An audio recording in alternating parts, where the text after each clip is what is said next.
Hello at welcome sa ating channel. Ngayong araw nga na to, tatalakayin natin itong dalawang bagong chapter ng One Piece. So wag na nating patagalin at simulan na natin kagad. Sa pag-uumpisa nga na itong chapter 1010, itinuloy yung huling scene sa last chapter, kung saan nakita nga nating pabagsak si Big Mom dahil sa ataking ginawa sa kanya nila Eustass Kid at Trafalgar Law.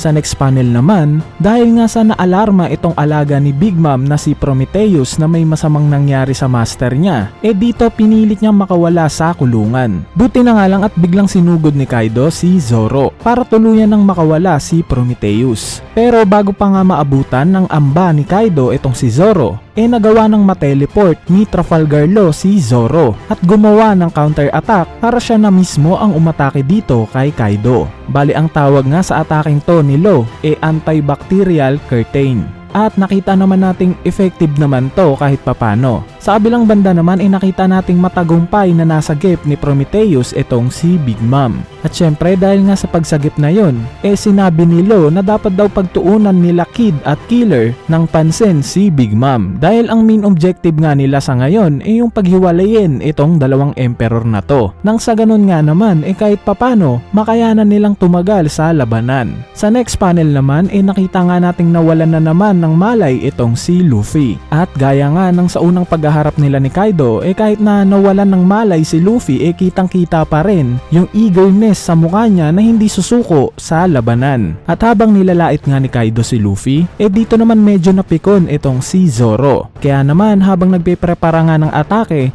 sinabi niya mismo kay Kaido na yung nilalait nga daw niya yung captain niya mismo. Kaya naman bigla na ngang umatake si Zoro ng Nine Sword Style Ashura. Sa sobrang lakas nga ng atake na to kitang kita natin yung mukha ni Kaido na talagang nasaktan sa atake na yon ni Zoro. In fact, sa sobrang gulat nga ni Kaido tinanong niya pa si Zoro kung nakakagamit rin ba siya ng Supreme Haki. Kung maaalala nyo guys alam nga netong si Kaido kung ano yung Supreme Haki. So malamang sa malamang kaya na rin gumamit ni Zoro netong Supreme Haki. Kumbaga hindi pa lang siguro siya aware na nagagawa niya. Anyway, dahil nga sa tanong na yon naguluhan rin si Zoro at sinabi niyang yun na daw yung pinakamalakas na atake niyang kaya niyang mabigay. At medyo nangihinayang nga rin itong si Zoro dahil hindi man lang nga nauga o napatumba itong si Kaido. Pero sinabi naman ni Kaido na hindi siya gaanong na-disappoint sa ataking yon ni Zoro dahil yung sugat nga daw na bumaon sa katawan niya malamang magmamarka na daw yon ng pangmatagalan. Sa next panel naman dahil nga sa nakita ni Law na hinang-hina na si Zoro sa ataking ginawa niya dito tinangka niyang ilayo si Zoro. Pero mabilis ngang umatake si Kaido ng Thunder Bagwa para pigilan si Law. Sa kabilang banda naman naramdaman ni Kaido na muling tumayo itong si Luffy at sinabi niya na kung sakali daw na sumama siya kay Kaido malamang daw na maging unstoppable sila at baka makonquer pa nga daw nila ang mundo. Pero tinutulan nga yun ni Luffy at sinabing hindi daw yun mangyayari dahil mahal na mahal nga daw nila yung mga samurai. At dagdag pa nga ni Luffy natatandaan daw ni Kaido yung sasabihin niya dahil babagsak daw siya sa mga kamay ng supernovas. At habang sinasabi nga yun ni Luffy nanunumbalik sa imahinasyon niya yung mga tinuro sa kanya ni Hyogoro patungkol sa Ryu o sa Advanced Armament Haki. At bago pa nga tuluyang gumalaw si Luffy bigla na siyang sinugod ni Kaido. Pero mabilis naman yung na-counter attack ni Luffy at nakailag. At syempre gamit yung Advanced Armament Haki sinuntok niya si Kaido sa dibdib.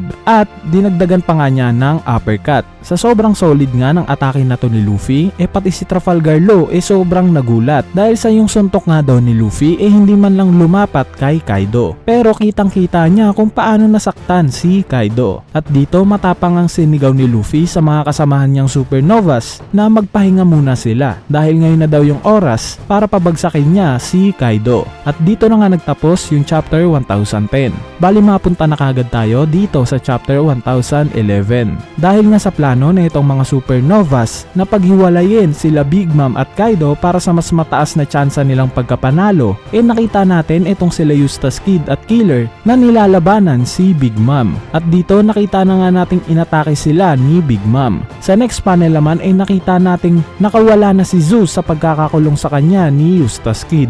At gaya nga ng hinala ni Zoro kaya nakawala si Zeus dahil sa mas humina na itong si Eustace Kid. Obviously dahil nga yan sa natamo niyang atake mula dito kay Big Mom. Sa sumunod na page naman bumalik na ulit yung scene kung saan naglalaban sila Luffy at Kaido. Dito sinabihan ni Kaido si Luffy na sa tuwing alam daw ni Luffy na dehado siya sa labanan mas malaki yung ngiti niya sa mukha niya. Pagkatapos nga ng maikling pag-uusap na yon agad nang sumugod si Kaido. Sa sobrang intense nga ng nangyayaring labanan sa dalawang to kung mapapansin nyo gaya nga ng naging laban nila Whitebeard at Roger noon na halos hindi maglapat yung mga espada nila dahil sa lakas ng mga haki na meron sila. Ganito rin yung nangyayari ngayon kila Kaido at Luffy. So para sa akin isang indikasyon lang to na palapit na ng palapit itong si Luffy sa mga level ng mga dating legendary characters na sila Whitebeard at Roger. Yes, hindi pa man ka-level ni Luffy yung dalawang yon pero I'm sure malapit-lapit na si Luffy doon. Kumbaga on the way na. Anyway, sa next panel naman dahil nga sa nangyaring atake ni Big Mom kila Eustace Kid at Killer dito nakita nating silang nahulog mula sa rooftop papunta sa third floor. Kaso sa pagbagsak nga nilang dalawa hindi nila nakasama doon si Big Mom. Kaya naman dali-dali nga sanang bababa sila Eustace Kid para sana puntahan si Big Mom. Pero naharang nga sila kagad ng dati nilang kaalyansa na si Basil Hawkins. Kung matatandaan nyo guys kasama nga tong si Hawkins at Apu parehas nga silang umanib sa puwersa ni Kaido. At syempre dahil sa pagbibitray ng dalawang to humantong si Killer sa pagkain ng failed smile devil fruit. Kaya naman medyo mainit nga yung dugo ni Eustace Kid dito kay Hawkins. Kaso bago pa nga mag-umpisa yung labanan nila pinaalis na ni Killer si Kid at siya na lang daw ang haharap dito kay Hawkins. At dito sinabi na nga ni Hawkins na napakataas daw ng tsansang mamatay ni Killer pag naglaban sila. Sa next panel naman nakita nating patuloy pa rin hinahabol ni Page 1 itong sila Tama, Usopp at Nami. Bali sa pagkakataon nga na to may pinaplano itong si Tama. At yun nga daw yung maabot nila at least yung open area. Since marami naman daw siyang napakain ng kibidango na mga kalaban nila. Kaya pwedeng uutusan na lang daw niya yung mga yon para sila na yung lumaban kay Page 1. Kaso dahil nga sa bagal ng alaga ni Tama tamang bida-bida na naman itong si Usopp. At sinabi niyang siya na daw ang bahala kay Page 1. Kaya naman dito umatake na si Usopp ng Green Star Firework Flowers. At pagbagsak nga ni Page 1 sinundan pa yun ni Usopp ng mga atake. At bago pa nga ulit umatake si Usopp bigla silang nagulat dahil biglang sumulpot sa gilid nila itong si Big Mom na hinahanap si Eustace Kid. At dito nag-init na naman nga yung dugo ni Big Mom. Dahil kung matatandaan nyo sa mga last chapters nakita na ni Big Mom sila Nami at Usopp. At syempre kilala niya sila na crewmates ni Luffy. Pero bigla na naman ngang nagbago yung mood ni Big Mom nung makita niya si Tama. Naalala niya nga yung mga pinagsamahan nila ni Tama sa Udon. At dito kinuwento na nga ni Tama yung nangyari sa Okoburi Town kung saan sinabi niya kay Big Mom na may nangyaring masama sa lugar na to. At syempre dahil sa narinig ni Big Mom kay Tama dito galit na galit siya at gustong ipagigante itong si Tama. Kaya naman sa pagsugod nga muli netong si Page 1 kila Usopp dito bigla siyang inatake ni Big Mom. Sa sobrang lakas nga ng atake na to ni Big Mom nakita natin ginamitan niya pa to ng advanced armament haki. Kaya kitang kita yung sakit sa mukha netong si Page 1 at halos mabali na yung leeg niya. At sa huling panel naman nakita natin galit na galit yung mukha ni Ulti nung makita niya yung ginawa ni Big Mom kay Page 1. Bali dito na nga nagtapos itong chapter 1011. Bali ngayon i-analyze naman natin yung mga pangyayari sa dalawang chapter na tinalakay natin. Syempre yung mga highlights sa chapter na to yung pinaka ipapaliwanag natin. Bali una na nga dyan yung 9 sword style at pagbanggit ni Kaido na may Conqueror Haki daw itong si Zoro. Hindi natin mapagkakaila na talagang sobrang protective na itong si Zoro pagdating kay Luffy, diba? Yes, makailang beses na nga nating nakita kung gaano kataas yung loyalty ni Zoro sa captain niya. At muli na naman nga niyang pinakita yan sa chapter na to. Dahil nung time nga nung marinig niyang minamaliit ni Kaido itong si Luffy, nakita naman natin na yung isa sa pinakamalakas na atake niya isinugal niya laban kay Kaido. Kahit ang ibig sabihin pa nun halos manghina siya pagtapos niyang gamitin yung atake na to. As of sa pagkakaroon naman daw ng Conqueror Haki netong si Zoro, gaya nga sa mga nakaraang video na tinalakay natin, hindi na talaga ako magugulat kung magkaroon man neto si Zoro. Since iilang right hand kalaban na nga rin ng iba't ibang malalakas na pirate crew ang may Conqueror Saki, tulad na lang nila Silver Rayleigh, Charlotte Katakuri at marami pang iba. Sa Nine Sword style naman na ginamit ni Zoro, gaya nga ng sinabi ni Kaido na may Conqueror Saki nga daw yung atake na to, yes, I agree sa sinabi ni Kaido. Since alam naman nating lahat na kahit anong atake ang gawin kay Kaido, kahit may armament haki pa yan, hindi yan basta-basta susugat sa katawan ni Kaido, 'di ba? Unless meron niyang advanced armament haki na alam naman nating hindi pa alam ni Zoro, or Conqueror Saki na pwedeng hindi pa aware si Zoro na nagamit niya. Anyway, mapunta naman tayo sa naging laban nila Luffy at Kaido. Finally nga masosolo na rin ni Luffy si Kaido, even sa mga susunod pa na chapters. Since sinabihan nga ni Luffy si Law na ibaba na si Zoro dahil lalabanan niya nga daw mag-isa si Kaido. At sila Killer at Eustace Kid naman nakita nating nakababa na rin sa rooftop. At syempre, bago pa tayo bigyan ng matinding laban ni Oda sa pagitan ng dalawang to,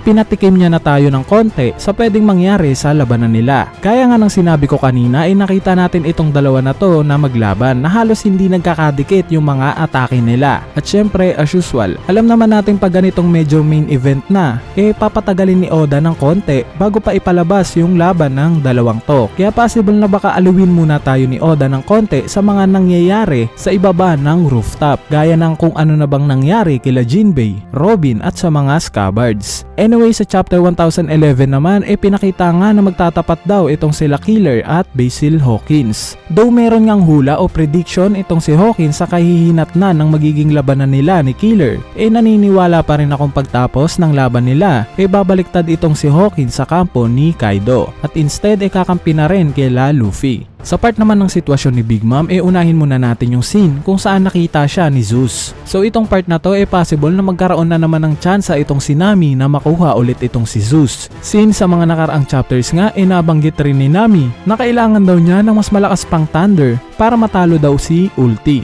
And possible na baka yung tinutukoy na to ni Nami malamang si Zeus pala. So wag natin isang tabi itong possibility na to. Si Big Mom naman sa ngayon, obviously natatandaan niya yung mga nangyari sa kanya nung time na nawalan siya ng alaala. And kahit kaalyado pa siya ngayon ni Kaido, hindi pa rin siya nagdalawang isip na tulungan si Tama, kaya inatake niya si Page 1. So ngayon ang tanong, sa tingin nyo ba, kakampi kaya si Big Mom sa persa nila Luffy o hindi? Bali kung may sagot kayo, comment nyo na lang yan sa ating comment section sa ibaba para mapag-usapan natin yan. Anyway, ang pinaka nagiinit lang naman ang dugo ni Big Mom sa Straw Hat Pirates, 'di ba? Kaya pwedeng tulungan niya itong si Tama na talagang mapabagsak yung ibang kampon ni Kaido. Bali dito na nga nagtatapos itong chapter review natin. So kung sakaling nagustuhan nyo itong video na to, wag na kayong mahiyang pindutin yung like button dahil napakalaking tulong na nga niyang like nyo para sa ating channel. At syempre, wag nyo na rin kalimutang pindutin yung subscribe button para lagi kayong updated pag may bago tayong upload na video. So yun lang.